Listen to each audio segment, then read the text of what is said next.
by Cathal Dennehy Thomas Barr did enough last night, but if he is to harbour medal hopes in tomorrow night's final of the 400 metres hurdles at the European Championships, much better will be needed. The 26-year-old is well aware of that. His second-place finish in last night's semi-final in Berlin well in arrears of race winner Yasmani Copello of Turkey, who cruised to the finish in 48.88. Barr's time of 49.10 was a fraction down on his season's best of 48.99, and well off his lifetime best of 47.97, but the Waterford man admitted afterwards he was struck by nerves ahead of the race, which he doesn't expect to encounter tomorrow. "Once I get to the final, I'm more settled into the championship and have a race plan in my head. The first race is always the worst for it, but when you come into a final it's like, great, let's go for it now." Barr made a strong opening to last night's race, but lost contact with the leaders up the back straight, requiring him to unleash a powerful finish to move from 4th to 2nd over the final 100 meters. "I felt like I went out very well to hurdle 4 and then I relaxed a bit too much. It was taking a bit more out of me than it should, so I eased off and refocused going into hurdle 7, but I knew I had the strength in the finishing straight to close down and to finish second." In the final, Norway's Karsten Warholm will be the overwhelming favourite, along with Copello, and it's likely Barr will require time in the region of 48.7 to secure a minor medal, which he believes is possible. "If I can pull out a really good race, on paper, on statistics, there's a medal there, but at championships, anything can happen. It's all to play for." Barr has drawn lane 8 for the final, something he doesn't believe will adversely affect him. "It really makes no odds.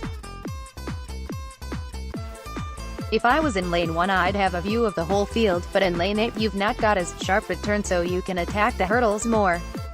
Phil Healy brought her first assignment of the week to a close when bowing out of the women's 100 meters last night after finishing 7th in her semi-final, and 20th overall, with 11.46. "I'm really happy, that's still one of my quickest runs," declared the Bolivian sprinter, who will be back on track for the 200 meters heats on Friday.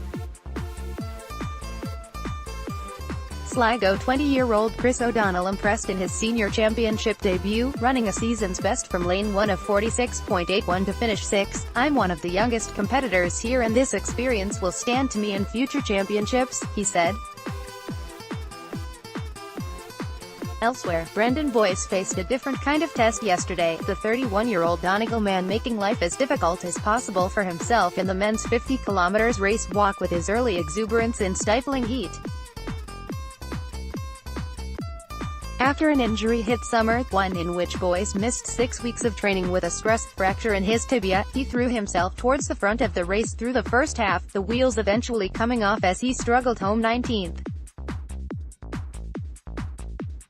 There was method in what many believed to be madness, however. In the days before, with his fitness under question, Boyce's mentor Rob Heffernan told him suffering would be inevitable here in Berlin and, with temperatures soaring into the 30s, he figured he'd be as well off dying near the front of the field as dying at the back. "I thought I may as well have a pop," said Boyce. "I had to try gain some experience out of the race in some way and I felt that was the best way to do it."